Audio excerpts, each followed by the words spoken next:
നമസ്കാരം സുഹൃത്തുക്കളെ, എന്റെ പേര് Ashwathy. Welcome to Harshitham edutech. ഇന്ന് ഡിസ്കസ് ചെയ്യാൻ പോകുന്നത് NCERT ടോപ്പ് 25 ക്വസ്റ്റ്യൻസ് ആണ്. ഹിസ്റ്ററി ആണ് എടുത്തിരിക്കുന്നത്. അപ്പൊ നാളെ 10th പ്രിലിംസ് പരീക്ഷ ഉണ്ടല്ലോ കുറെ പേർക്ക്. അപ്പൊ പരീക്ഷയുള്ള ആൾക്കാർ എന്തായാലും ഈ ചോദ്യങ്ങൾ നോക്കി വെച്ചോളൂ. അനുബന്ധ വിവരങ്ങൾ അടക്കമാണ് ഡിസ്കസ് ചെയ്യാൻ പോകുന്നത്. പിന്നെ ഈ ഒരു ക്ലാസിന്റെ PDF നിങ്ങൾക്ക് വേണം എന്നുണ്ടെങ്കിൽ താഴെ PDF എന്ന് കമന്റ് ചെയ്താൽ മതി. നമ്മുടെ ടെലഗ്രാം ചാനൽ ഞാൻ PDF ഷെയർ ചെയ്ത് തന്നേക്കാം. ടെലഗ്രാം ചാനൽ ജോയിൻ ചെയ്യാത്തവരുണ്ടെങ്കിൽ ഫസ്റ്റ് കമന്റ് ഒന്ന് ചെക്ക് ചെയ്തേക്കൂ. നമ്മുടെ ടെലഗ്രാം ചാനൽ ലിങ്ക് ഞാൻ കൊടുത്തേക്കാം. സ്റ്റാർട്ട് ചെയ്താലോ? പിന്നെ നമ്മുടെ കമ്പനി LGS പുതിയ ബാച്ച് VFA ബെപ്കോ LD ബാച്ചിലേക്കൊക്കെ അഡ്മിഷൻ ഓപ്പൺ ആണ്. ജോയിൻ ചെയ്യാം. വളരെ അഫോർഡബിൾ ആയിട്ടുള്ള ഫീസിൽ 1299 എന്ന വളരെ അഫോർഡബിൾ ആയിട്ടുള്ള ഫീസിൽ നിങ്ങൾക്ക് ജോയിൻ ചെയ്യാവുന്നതാണ്. ഓരോന്നിനും സെപ്പറേറ്റ് ബാച്ച് അവൈലബിൾ ആണ്. ഫസ്റ്റ് കമന്റ് ചെക്ക് ചെയ്ത് കഴിഞ്ഞാൽ ഹർഷിതം എഡ്യൂടെക് ആപ്പിന്റെ ലിങ്ക് കാണും. ഐഫോണിലും ആൻഡ്രോയിഡ് ഫോണിലും കമ്പ്യൂട്ടറിലും ഒക്കെ നമ്മുടെ ആപ്പ് യൂസ് ചെയ്യാൻ പറ്റും. ആപ്പിനെ കുറിച്ചുള്ള കൂടുതൽ വിവരങ്ങൾ അറിയണം എന്നുണ്ടെങ്കിൽ ഫസ്റ്റ് കമന്റിൽ നമ്മുടെ ടെക്നിക്കൽ ടീമിന്റെ വാട്സ്ആപ്പ് നമ്പർ കൂടെ കൊടുത്തിട്ടുണ്ട്. വാട്സ്ആപ്പിൽ മെസ്സേജ് ചെയ്താൽ അവർ കൂടുതൽ കാര്യങ്ങൾ പറഞ്ഞു തരുന്നതായിരിക്കും. ഓക്കെ, വൈകിക്കേണ്ട, ക്ലാസ്സിലേക്ക് പോകാം. ഓരോ ചോദ്യം പറയുമ്പോഴും ഉത്തരം ഒന്ന് മനസ്സിൽ കാണാൻ വേണ്ടിയിട്ട് ശ്രമിക്കുക കേട്ടോ. ആദ്യത്തെ ചോദ്യം, 1857 ഒന്നാം സ്വാതന്ത്ര്യ സമരം മീററ്റിൽ വെച്ച് ഔദ്യോഗികമായി പൊട്ടിപ്പുറപ്പെട്ടത് എന്ന്. അപ്പൊ മീററ്റിലാണ് 1857 ഒന്നാം സ്വാതന്ത്ര്യ സമരം പൊട്ടിപ്പുറപ്പെട്ടത് എന്നറിയാം. എന്നാണ്? ഓപ്ഷൻ സി, 1857 മെയ് മാസം 10. 1857 മെയ് മാസം 10 മീററ്റിലെ പട്ടാളത്താവളത്തിലെ ശിപ്പായികൾ കലാപം ആരംഭിച്ചത്. ശിപ്പായികൾ ഡൽഹിയിലെ ചെങ്കോട്ടയിൽ എത്തിച്ചേർന്നത് പിറ്റേ ദിവസമാണ്, മെയ് മാസം 11. മെയ് മാസം 11. അപ്പൊ ബ്രിട്ടീഷ് സൈന്യത്തിൽപ്പെട്ട ഇന്ത്യക്കാർ ഏത് പേരിലാണ് അറിയപ്പെട്ടിരുന്നത്? ശിപ്പായികൾ എന്ന പേരിലാണ് അറിയപ്പെട്ടിരുന്നത്. ശിപ്പായികൾ. 1857 കലാപത്തെ ബ്രിട്ടീഷ് ചരിത്രകാരന്മാർ ഏത് പേരിലാ വിളിച്ചത്? ശിപ്പായി ലഹള എന്ന പേരിലാണ് വിളിച്ചത്. സെറ്റ്. അടുത്ത ചോദ്യത്തിലേക്ക് പോകാം. ഒരു ദിവസം നമ്മുടെ വായിലേക്ക് തന്നെ വീഴാനിരിക്കുന്ന ചെറിയാണ് ഈ രാജ്യം.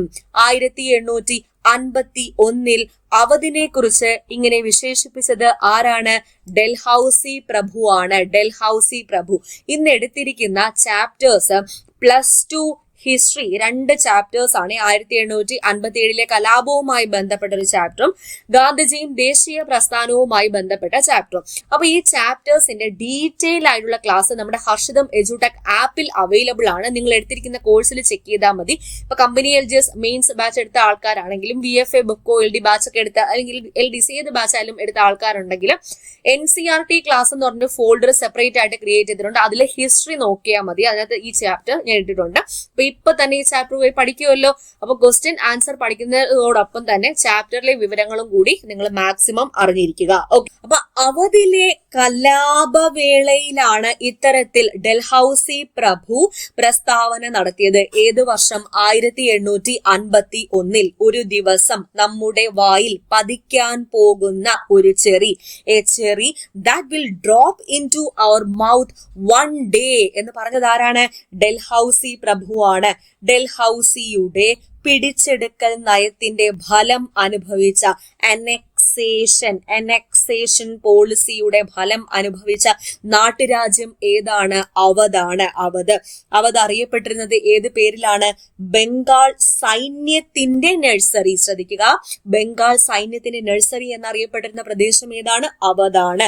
സൈനിക സഹായ വ്യവസ്ഥ അവധിനുമേൽ അടിച്ചേൽപ്പിച്ച വർഷം ചോദിച്ചാൽ 1801.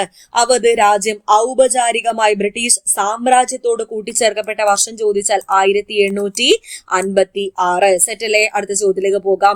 അവധ് ബ്രിട്ടീഷ് സാമ്രാജ്യത്തോട് കൂട്ടിച്ചേർക്കപ്പെട്ട വർഷം ഏതാണ്? ഇപ്പൊ പറഞ്ഞതേ ഉള്ളൂ. 1856, 54, 53, 57. ഏതാണ്? 56 ആണ് ഉത്തരം. അടുത്ത ചോദ്യം, കാൺപൂരിൽ 1857 കലാപത്തിന് നേതൃത്വം നൽകിയത് ആരാണ്? കാൺപൂരിൽ നാനാ സാഹിബാണ് നേതൃത്വം നൽകിയത്. നാനാ സാഹിബിനെ കുറിച്ച് 4 പോയിന്റ്സ് നമ്മുടെ SCERT ഈ ഒരു ചാപ്റ്ററിൽ പറയുന്നുണ്ട്. എന്തൊക്കെയാണ്? കാൺപൂരിൽ ബ്രിട്ടീഷ് വിരുദ്ധ കലാപത്തിന് നേതൃത്വം നൽകിയ വ്യക്തി ആര്? നാനാ സാഹിബ്. മറാത്തയിലെ അവസാന പേഷ്വ ആയിരുന്ന ബാജിറാവു രണ്ടാമന്റെ ദത്തുപുത്രൻ ആരാണ്? നാനാ സാഹിബ്. ഇംഗ്ലീഷുകാർ ഇദ്ദേഹത്തിന് പെൻഷൻ നിരോധിച്ചിരുന്നു. 1858 അവസാനത്തിൽ കലാപം പരാജയപ്പെട്ടപ്പോൾ നാനാ സാഹിബ് എങ്ങോട്ടാണ് രക്ഷപ്പെട്ടത്? നേപ്പാളിലേക്കാണ് രക്ഷപ്പെട്ടത്. Option A Tantia Tope. നാനാ സാഹിബിന്റെ വിശ്വസ്തനായ സേവകനായിരുന്നു താന്തിയ തോപ്പി.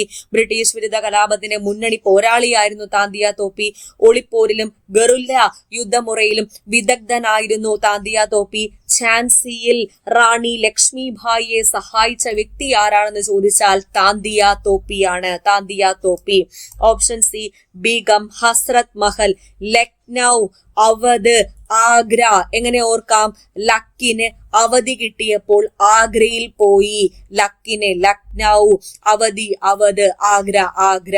ഈ 3 പ്രദേശങ്ങളിലും കലാപത്തിന് നേതൃത്വം നൽകിയ വ്യക്തി ആരാണ്? ബീഗം ഹസ്രത് മഹൽ. അവധിലെ ഭരണാധികാരിയായിരുന്ന വാജിദ് അലി ഷായുടെ പത്നി ആരാണെന്ന് ചോദിച്ചാൽ ബീഗം ഹസ്രത് മഹൽ. 1856 ബ്രിട്ടീഷുകാർ വാജിദ് അലി ഷായെ കൽക്കട്ടയിലേക്ക് നാട് കടത്തിയതിനെ തുടർന്ന് അവധിൽ ബ്രിട്ടീഷ് വിരുദ്ധ കലാപത്തിന് നേതൃത്വം നൽകിയ വ്യക്തി ആരാണ്? ബീഗം ഹസ്രത് മഹലാണ്. ബീഗം ഹസ്രത് മഹൽ. ഓക്കെ, സെറ്റ് അല്ലേ? അടുത്ത ചോദ്യം, ബീഹാറിലെ ആരയിൽ ബ്രിട്ടീഷുകാർക്കെതിരെ ശക്തമായ കലാപത്തിന് നേതൃത്വം നൽകിയ പ്രാദേശിക ജന്മി ആരാണെന്ന് ചോദിച്ചാൽ ബീഹാർ കൻവർ സിംഗ്. ബീഹാർ കൻവർ സിംഗ് ആണ് ഉത്തരം. ഇപ്പൊ ബീഹാർ അല്ലെങ്കിൽ ആറ എന്ന് ചോദിക്കും. കൻവർ സിംഗ്. അവധ് ബിർജിസ് ഖാദർ. ബിർജിസ് ഖാദറും ബീഗം ഹസ്രത് മഹലും. ഡൽഹിയിലാണെങ്കിലോ general Bakht Khan. General Bakht Khan. Okay, അടുത്ത ചോദ്യം, ഉത്തർപ്രദേശിലെ ബറൌത്തിൽ കർഷകരെയും ഗ്രാമീണരെയും സംഘടിപ്പിച്ച് 1857 കലാപം നയിച്ചത് ആരാണ്? ബറൌത്ത് ഷാമാൽ ആണ്. ഷാമാൽ. ഉത്തർപ്രദേശിലെ ബറൌത്ത് പർഗാനയിൽ ബ്രിട്ടീഷ് വിരുദ്ധ കലാപത്തിന് നേതൃത്വം നൽകിയ വ്യക്തി ആരാണ്? ഷാമാൽ ആണ്. പ്രാദേശികമായി രാജാവായി അംഗീകരിക്കപ്പെട്ടിരുന്ന ഷാമാൽ ഒരു ഇംഗ്ലീഷ് ഉദ്യോഗസ്ഥന്റെ ബംഗ്ലാവ് പിടിച്ചടക്കുകയും അതിനെ നീതിയുടെ ഹാൾ ആക്കി മാറ്റുകയും തർക്കങ്ങൾ പരിഹരിക്കുകയും വിധിന്യായങ്ങൾ നടപ്പിലാക്കുകയും ചെയ്തു എന്നുകൂടി ഓർക്കുക. ഇത് ആരാണ് ഈ ഗോനു? Option B Gonu. ഛോട്ടാ നാഗ്പൂരിലെ സിംഫം. ഛോട്ടാ നാഗ്പൂരിലെ സിംഫത്തിലെ ഗോത്രവർഗ കർഷകനായിരുന്നു ഗോനു. ആ പ്രദേശത്തെ കോൾ ഗോത്രവർഗക്കാരുടെ വിപ്ലവ നേതാവായി തീർന്ന വ്യക്തി കൂടിയാണ് ആര്? ഗോനു. സെറ്റ്. അടുത്ത ചോദ്യം, സൈനിക സഹായ വ്യവസ്ഥ അഥവാ സബ്സിഡറി അലയൻസ് ഇന്ത്യയിൽ നടപ്പിലാക്കിയ ബ്രിട്ടീഷ് ഗവർണർ ജനറൽ ആരാണ്? വെല്ലസ്ലി പ്രഭു ആണ്. വെല്ലസ്ലി പ്രഭു. അപ്പൊ സൈനിക സഹായ വ്യവസ്ഥ ആവിഷ്കരിച്ച വർഷം പറയൂ. 1798. ഇത് കൊണ്ടുവന്ന ഗവർണർ ജനറലിന്റെ പേരെന്താണ്? വെല്ലസ്ലി പ്രഭു. ഈ നിയമത്തിലെ പ്രധാന വ്യവസ്ഥകൾ ഏതൊക്കെ? ഈ വ്യവസ്ഥകൾ ഒപ്പുവെക്കുന്ന ഭരണാധികാരി കമ്പനിയുടെ ഒരു സ്ഥിരം സൈന്യത്തെ സ്വന്തം രാജ്യത്ത് നിലനിർത്തണം. ആ സൈന്യത്തിന്റെ ചെലവ് നാട്ടുരാജ്യത്തിലെ രാജാവ് നിർവഹിക്കേണ്ടതാണ്. ഈ വ്യവസ്ഥയിൽ ഒപ്പുവെച്ച പ്രദേശത്തിന്റെ സംരക്ഷണം കമ്പനി ഏറ്റെടുക്കും. ഇംഗ്ലീഷുകാരുമായല്ലാതെ മറ്റേതെങ്കിലും രാഷ്ട്രവുമായോ ഭരണാധികാരിയുമായോ സന്ധി സംഭാഷണത്തിലോ കരാറിലോ ഏർപ്പെടരുത്. ഈ 4 വ്യവസ്ഥകൾ ഈ ഒരു സൈനിക സഹായ വ്യവസ്ഥ നിയമത്തിലെ പ്രധാന വ്യവസ്ഥകളായിരുന്നു എന്ന് ഓർക്കുക. പല്ലക്കിൽ യാത്ര ചെയ്യുന്ന ശീലമുണ്ടായിരുന്നതിനാൽ ഡങ്കാ ഷാ എന്ന പേരിൽ അറിയപ്പെട്ടിരുന്ന 1857 കലാപത്തിന്റെ പ്രധാന നേതാവ്. ഈ ചോദ്യം നിങ്ങൾ എവിടെയെങ്കിലും കേട്ടിട്ടുണ്ടോ? NCERT ടെക്സ്റ്റ് ബുക്കിലുള്ള ചോദ്യമാണ്. ആരാണ് ഇദ്ദേഹം? മൗലവി അഹമ്മദുള്ളയാണ്. മൗലവി അഹമ്മദുള്ള. ഫൈസാബാദിൽ ബ്രിട്ടീഷ് വിരുദ്ധ കലാപത്തിന് നേതൃത്വം നൽകിയ വ്യക്തി ആരാണ്? മൗലവി അഹമ്മദുള്ള. 1856 ഇദ്ദേഹം ഗ്രാമങ്ങൾ തോറും സഞ്ചരിച്ച് ബ്രിട്ടീഷുകാർക്കെതിരെ ജിഹാദ് എന്നാൽ വിശുദ്ധ യുദ്ധം നടത്താൻ പ്രേരിപ്പിച്ചു. ഇദ്ദേഹം വിളിക്കപ്പെട്ടിരുന്നത് ഏത് പേരിലാണ്? ഡങ്കാ ഷാ എന്ന പേരിലാണ് ഇദ്ദേഹം അറിയപ്പെട്ടിരുന്നത്. അടുത്ത ചോദ്യം, 1857 കലാപകാലത്ത് ഝാൻസിയിൽ റാണി ലക്ഷ്മിഭായിക്കെതിരെ പോരാടിയതും കലാപം അടിച്ചമർത്തിയതുമായ ബ്രിട്ടീഷ് ജനറൽ ആരാണ്? ഹ്യൂഗ് റോസ് ആണ്. റാണി ലക്ഷ്മിഭായി ഝാൻസിയിലെ രാജാവായിരുന്ന ഗംഗാധര റാവുവിന്റെ പത്നിയായിരുന്നു റാണി ലക്ഷ്മിഭായ്. റാണി ലക്ഷ്മിഭായിയുടെ യഥാർത്ഥ പേര് മണികർണിക. ഗംഗാധര റാവുവിന്റെ മരണത്തെ തുടർന്ന് ബ്രിട്ടീഷുകാർ ഝാൻസി പിടിച്ചെടുത്ത് റാണി ലക്ഷ്മിഭായിയെ കലാപത്തിന് പ്രേരിപ്പിച്ചു. 1858 ജൂൺ മാസം യുദ്ധത്തിൽ ആര് കൊല്ലപ്പെട്ടു? റാണി ലക്ഷ്മിഭായി കൊല്ലപ്പെട്ടു. അടുത്ത ചോദ്യം, അടുത്ത രണ്ടാമത്തെ ചാപ്റ്റർ ആണ്.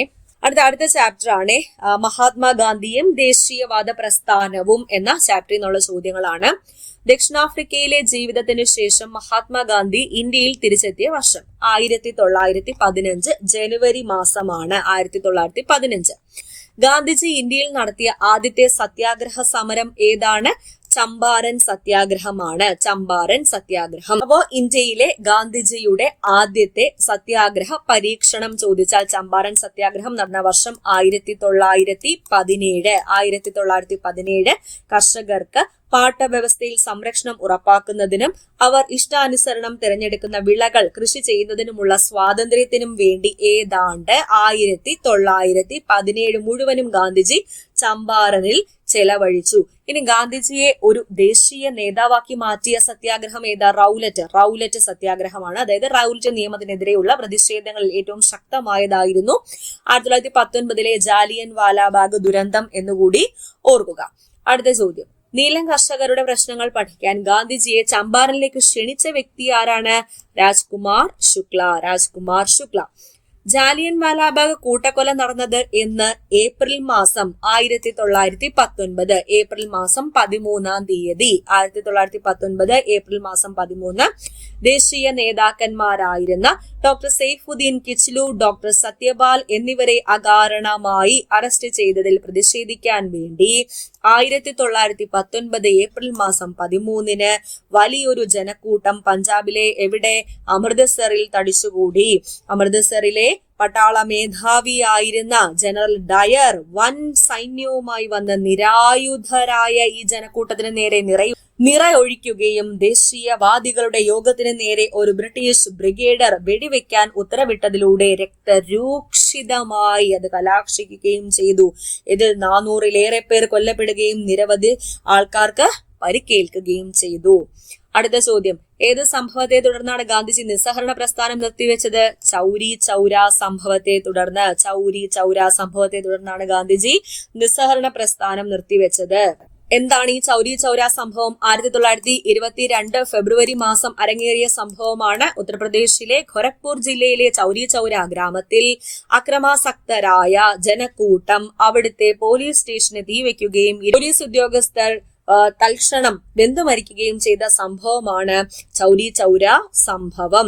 ഈ നിസ്സഹരണ പ്രസ്ഥാനത്തെ തുടർന്ന് രാജ്യദ്രോഹ കുറ്റം ചുമത്തി ഗാന്ധിജിയെ 1922 മാർച്ച് മാസം അറസ്റ്റ് ചെയ്യുകയും ചെയ്തു. ഗാന്ധിജിയുടെ വിചാരണ നടപടികൾക്ക് നേതൃത്വം നൽകിയ ജഡ്ജിയുടെ പേരെന്താണ്? Justice CN ബ്രൂംഫീൽഡ്.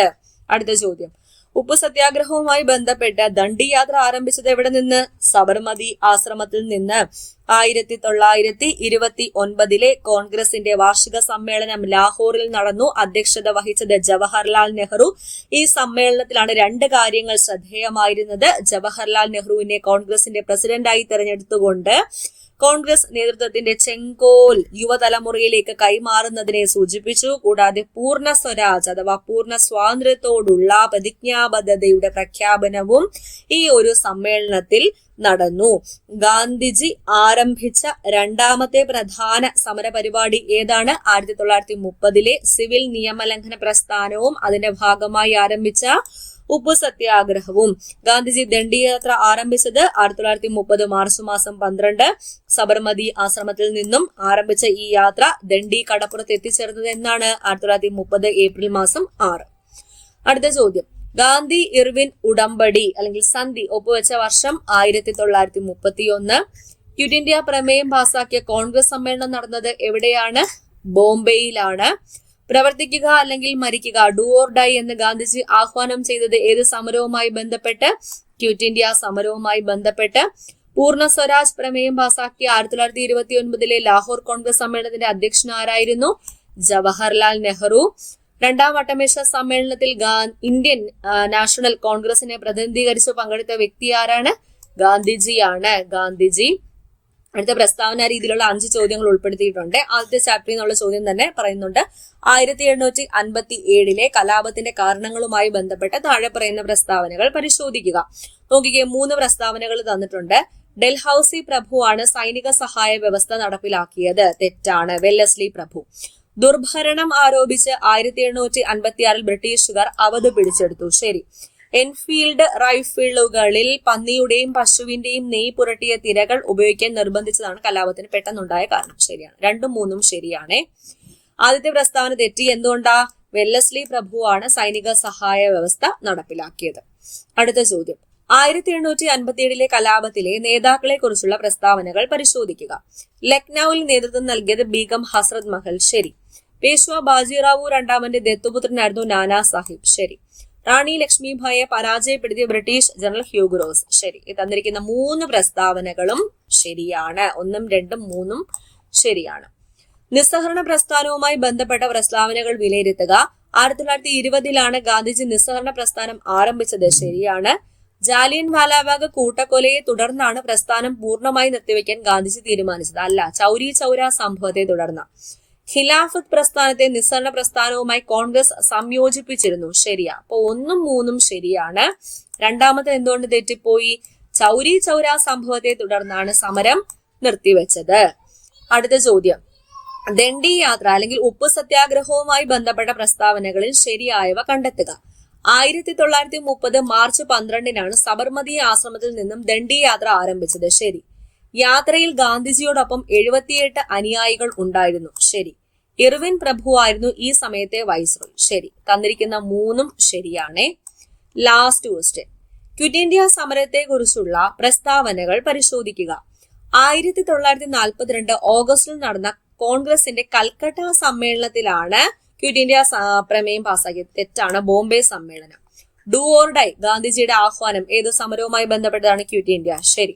ജയപ്രകാശ് നാരായൺ ഉൾപ്പെടെയുള്ള സോഷ്യലിസ്റ്റ് നേതാക്കൾ ഒളിവിൽ പ്രവർത്തിച്ചുകൊണ്ട് സമരത്തിന് വലിയ പിന്തുണ നൽകി. ശരിയാണ്. ഇപ്പൊ 2ഉം 3ഉം ശരിയാണ്. ആദ്യത്തെ എന്തുകൊണ്ട് തെറ്റിപ്പോയി? ബോംബെ കോൺഗ്രസ് സമ്മേളനത്തിലാണ് ക്വിറ്റ് ഇന്ത്യ പ്രമേയം പാസാക്കിയത്. ഓക്കെ, അപ്പൊ 25 ക്വസ്റ്റ്യൻസ് ആണ് ഈ 2 ചാപ്റ്റേഴ്സുമായിട്ട് ബന്ധപ്പെട്ട് നമ്മൾ ഡിസ്കസ് ചെയ്തത്. ഇനിയും കൂടുതൽ ക്വസ്റ്റ്യൻസ് വേണമെന്നുണ്ടെങ്കിൽ താഴെ കമന്റ് ചെയ്താൽ മതി, നമുക്ക് സെറ്റ് ആക്കാം. അപ്പൊ നാളെ പരീക്ഷ എഴുതുന്ന എല്ലാ ഉദ്യോഗാർത്ഥികൾക്കും ഓൾ ദി ബെസ്റ്റ്. ഒരു ചോദ്യം പോലും തെറ്റിക്കാതെ, ഒന്നും നെഗറ്റീവ് അടിക്കാതെ നന്നായിട്ട് പെർഫോം ചെയ്തിട്ട് വരിക. നെഗറ്റീവ് മാർക്ക് മാക്സിമം റെഡ്യൂസ് ചെയ്യുക. നമ്മുടെ ഹർഷിതം എഡ്യൂടെക് ആപ്പിന്റെ സഹായം എപ്പോഴും നിങ്ങൾക്ക് ഉണ്ടായിരിക്കും. കോഴ്സുകൾ പർച്ചേസ് ചെയ്യാവുന്നതാണ്. ഇപ്പൊ എല്ലാത്തിനും ഡിസ്കൗണ്ട് ഉണ്ട്. ഫസ്റ്റ് കമന്റ് ചെക്ക് ചെയ്താൽ ലിങ്ക് ഉണ്ടായിരിക്കും. ഓക്കെ, അപ്പൊ അടുത്ത ക്ലാസ്സിൽ കാണാം മക്കളെ. All the best for your exam preparation. God bless you all. Thank you.